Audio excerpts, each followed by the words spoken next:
pattern. We know that the Russians have been probing the DNC system earlier in the year. It certainly fits a pattern of behavior from the Russians. We don't know that for sure, but people should be angry. Then connecting the dots to the Russians and the Trump campaign? I'm not suggesting that there's some coordination between the two, but what people should be angry about is that this is potentially a foreign government that is trying to influence an American election. I'm not suggesting that there's any coordination between Donald Trump and the Russians, but if that's the case, that should be the outrage coming out of the last few days, not the content of internal Democratic National Committee emails. Even when the head of the party is in these emails saying that we're going to tip the scales for Hillary Clinton and not Bernie Sanders as the primary is going on, I mean, isn't the substance of those emails relevant and disconcerting to you? I mean, at what point is the DNC chair not supposed to be unbiased in this race? Well, what's relevant is the conduct of the DNC. And if you look at the conduct of the DNC in this race, they were balanced in their approach. And Bernie Sanders himself says that it is not the DNC that caused him to lose the nomination. If you looked at any of our internal emails, you would probably see things that we don't project publicly. But what we pay the Democratic National Committee to do is to run a truly impartial election, which they did. Period. Stop. And that's the takeaway. Scott Pelley with 60 Minutes asked Hillary Clinton about this. You wouldn't have seen it on the show, but it was on the web, additional video. Take a listen to this. In your view, any effort in the DNC to favor one candidate or another would have been improper? Again, I don't have any information about this, and so I can't answer specifically. We ran our campaign. We ran hard. I can't speak to what people who were not working for me, who were saying whatever they were saying. I can't speak to that. I can only speak to my campaign. So how does she not know about it? I don't get it. Well, remember, she wasn't running the DNC, right? We had people that have been at that party's helm for a long time running it. And I can just tell you, in my state, where Hillary Clinton won in a close focus of my speech, and in particular in this country, these lone wolf attackers are not trying to hijack airplanes or make bombs in their basement. They're going to gun policy, and I think that is what you'll hear from speakers this week on the floor. You've seen the pushback, obviously, time and time again, and you think this is a winning issue in the general election? I think that you wouldn't be having a night of the Democratic Convention dedicated to the issue of smarter gun policy if it wasn't a winning issue. I don't think it was for a long time. But right now, people see that the lack of any sensible gun policy, for instance, our unwillingness, Republicans' unwillingness to stop people on the terrorist watch list from getting guns, that's making our country less safe. It's scaring people, and they want some action. Hillary Clinton is dedicated to taking people on the terrorist watch list. That's a big issue in this election. Senator Murphy, we appreciate your time today. Yeah, absolutely. Roots of what's been bubbling underneath. And Brett, to your point, we've long said that the real split in the country is less right-left, Republican-Democrat than it is the bipartisan ruling class versus everybody else. The Bernie Sanders people feel that they have been unheard. The way on the right, the great silent majority responds to Donald Trump. The question is whether or not over the next couple of days these things actually will settle down and that they'll accept Hillary Clinton. I doubt that. I'm very skeptical. I think that these are true believers. I think they have bought into the leftist revolution and that they are willing to carry this revolution forward with or without Bernie Sanders. What does Elizabeth Warren and Bernie Sanders, in their speeches tonight, George, have to do to tip the hat to the progressives, even as Tim Kaine, who clearly is not on that side of the party, is the vice presidential nominee? I think they have to emphasize that the policy differences between Mrs. Clinton and Senator Sanders are small, partly because she started on the left and also because he moved her to the left. Where they're really arguing about is about process. I think that holds a minimal attention of the public, but it's very important for 4 years from now. Mara? Yeah, and what's interesting is even though you saw the boos and you've seen all these eruptions on the floor, polls show that 90% of Sanders supporters are willing to vote for her. So that's a stat that Senator Murphy mentioned, but obviously that was before the email scandal hit the airwaves. Now that might change something, but all along we've seen that more Sanders supporters than delegates are willing to fall in line. But if you were a Sanders supporter and you saw what was in these emails, and you heard your candidate from the very beginning say, hey, they're fighting against me, this whole thing is rigged, and then it turns out, wait a second, it was. Right. Aren't you mad? I think that for both Donald Trump and Bernie Sanders, their strongest message to their supporters and to people who don't support them is that the system is rigged, is that there's something that's happening beneath the surface that real people, average voters, don't have any control over. And this proves it, not to say that it moves the needle, that he could have won, but it just proves that there was something else happening. And I think that it's incumbent on Bernie Sanders, if he really does want to see the tensions lowered, to come out and acknowledge that he did lose this based on votes. He did lose this based on a fair system. I don't know if he's going to say that, but that would be something that he could do to try to lower the tensions. I think politically he'd be wise to do that. The open question is, how are his supporters going to greet that? If he goes out there and makes this kind of speech tonight where he says, look, I told you the system was rigged, now we have proof that it's rigged, but we should get beyond it and we should now go vote for the woman who helped to rig it and who has lied to you, I think you're going to get the kind of a revolt on the left that we haven't seen since 1968. Or more. I think Mrs. Clinton is counting on Mr. Trump to get the voters to the polls. And the idea that these are activists, that's why they're in Philadelphia. They care about politics, they take sides. Staying home, I don't think is on their list. Or they vote for Jill Stein. Or Jill Stein. Or the Libertarian ticket.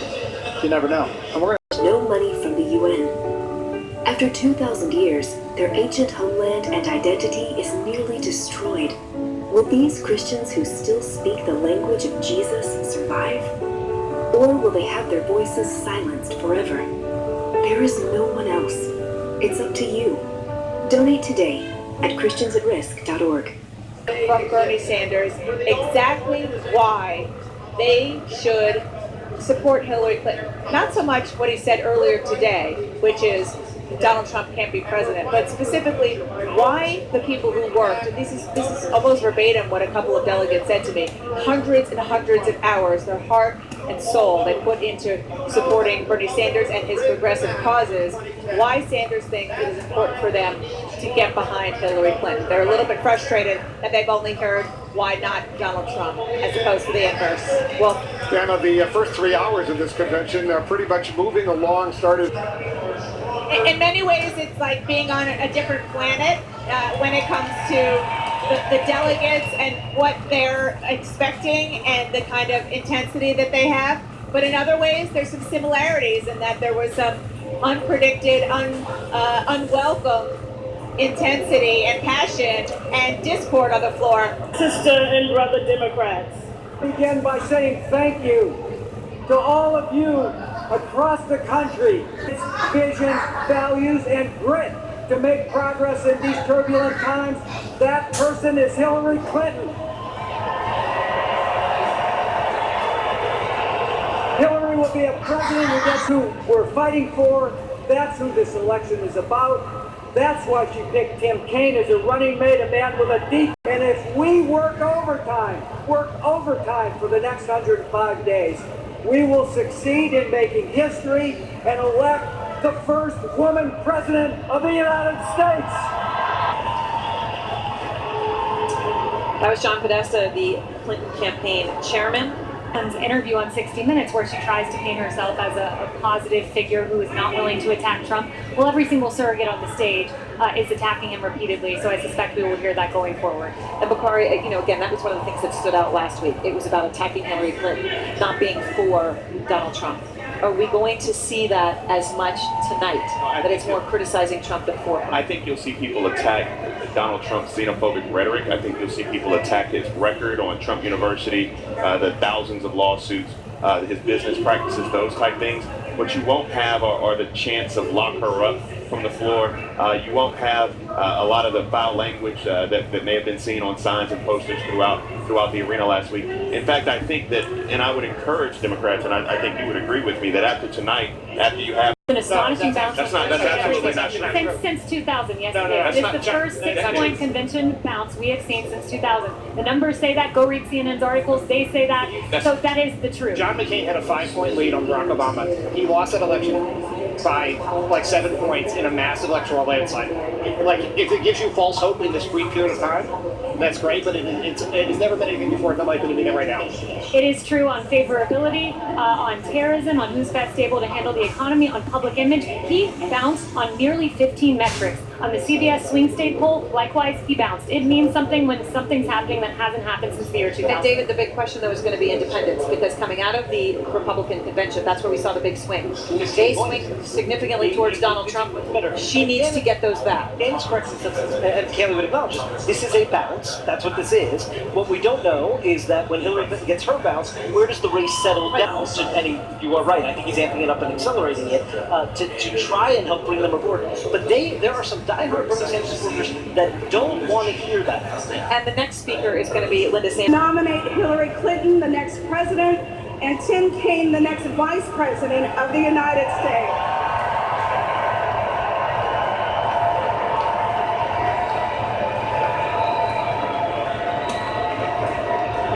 I want to share a little bit of my story because it's an American story. It's the story of millions of Latinos and Latinas across this country. I'm the daughter of immigrant parents from Mexico. They came to this country and worked hard every day to provide for me and my brothers and sisters. My father, Ignacio, was an industrialist.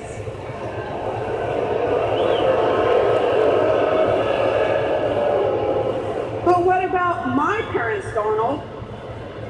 They are the only parents in our nation's 265-year history to send not one, but two daughters to the United States Congress. Hillary Clinton believes the United States is a ball that divides us. Chair of the Congressional Hispanic Caucus, we all want what's best for our kids. We want our children to grow up to be healthy. He has taken the low road time and time again. He's been vulgar and he's been intolerant, or as we say in Spanish, un sinvergüenza. He peddles fear and insecurity to divide the people of this great country. Tell me, what kind of example would we set for our children by allowing a bully to sit in the Oval Office? We know that our children aren't born with hate or racism in their hearts. They learn it from watching the world of gavel in and gavel out, and to watch her go to the Florida breakfast, it was way more distraction than anyone needed, especially her. She's in a primary on August 30th. It's going to be tough. And there was that religious one. A Trump presidency would be a signal to our children that we condone this kind of behavior. Well, that is a message I refuse to accept. Who we vote for says a lot about our values. There are few moments in history that have an impact on the trajectory of the world. And I believe that this election is one of those moments. Our children are watching us. Their future depends on the outcome of this race. Do we want a responsible leader or a loudmouth bully? Do we want a president who respects women or who calls them names and devalues them? Do we want a president who appreciates the contributions immigrants make to our country, or someone who vilifies them? Hillary Clinton is the only choice for president. Donald gave my family the opportunity for a better life, just like all immigrants who came before them. It is because of our diversity that we are the envy of the world. Hillary siempre nos ha apoyado y ella nos necesita. Tenemos que respaldarla y votar en las elecciones en noviembre. Like I said in the video, Hillary Clinton is badass and ready to lead. And you can see there Linda Sanchez, Congresswoman, finishing her speech. David, a very effective, many things effective in there, but among them, when she brought her sister out. We received one, and it was certainly helpful.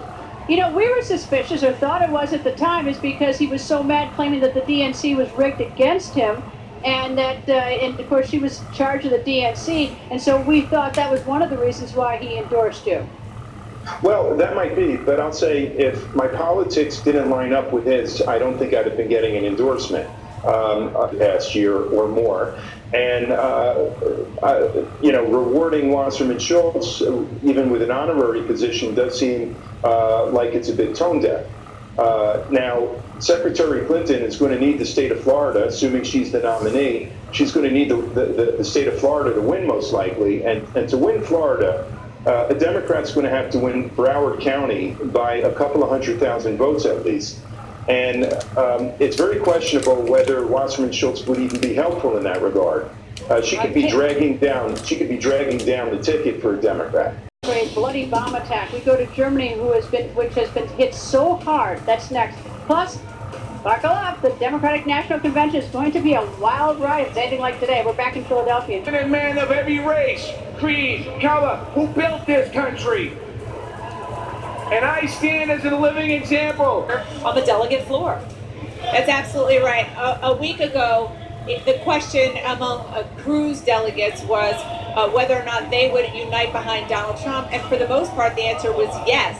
And they wanted to hear Ted Cruz endorse delegation up there. They're sort of up in the stands. And they are perhaps the most boisterous so far because they are very divided on the question of whether or not they can get behind Hillary Clinton. You're looking at the California. Do you see those Trump signs? It says "Love Trump." Of course, we've got one of the heads of the labor union speaking here. Cheers for that right now. And they're trying to block the signs. They are fighting. You see them trying to get the small shot in there. The sign actually says "Love Trump." It probably never show up on my TV. But look, love Trump, hate.